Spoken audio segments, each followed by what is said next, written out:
3-Minute Egg's coverage of the visual arts is supported by Wet Paint, an independent art supply store since 1976, serving Twin Cities artists and the world beyond. Learn more at wetpaintart.com.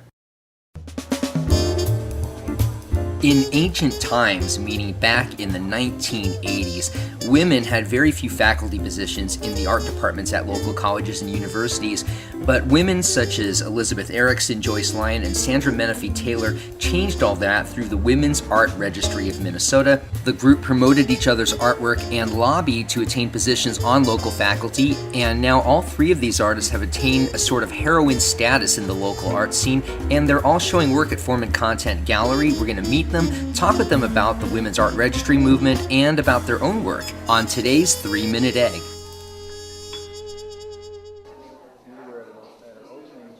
The work of WARM over the years that it existed was radical, and it has made a difference. It has made a difference. Many of us are teaching, and what that means is that women, young women coming up have a richer range of student opportunities. I always work from place. This is a formal garden and the ruins outside of a little town in Italy. I think the work is somewhat fiercer, and I think it's also more physical. I'm working with oil bar on paper, which I've done before.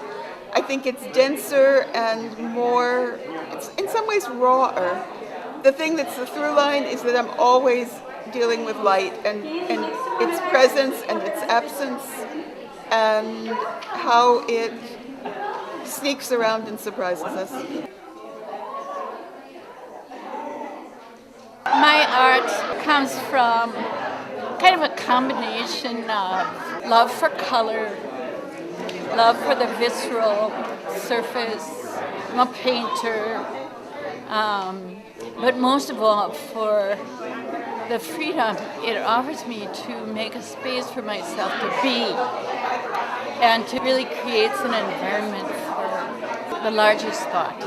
WARM nurtured its own, and many of the women found very successful, useful work and careers, and yet there is still work to be done because, we need to have women contribute to fully half of the cultural dialogue, and that's not happening.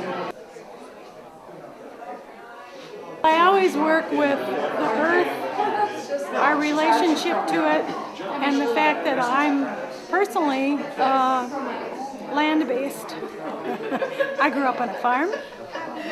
I come from farm people, and I would say that this piece is how a person looks at land, not as other, but as part of who you are and what you know.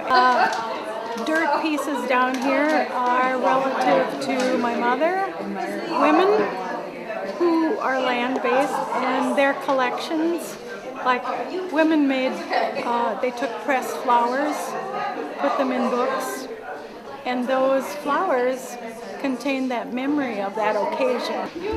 My women students are not aware that their struggles have history. And so once again, they're thinking that they have to reinvent from day one. That makes me very sad, but it also, I can't tell them, I can't lecture to them because then it becomes the lecture. They have to be hungry, and then I can work.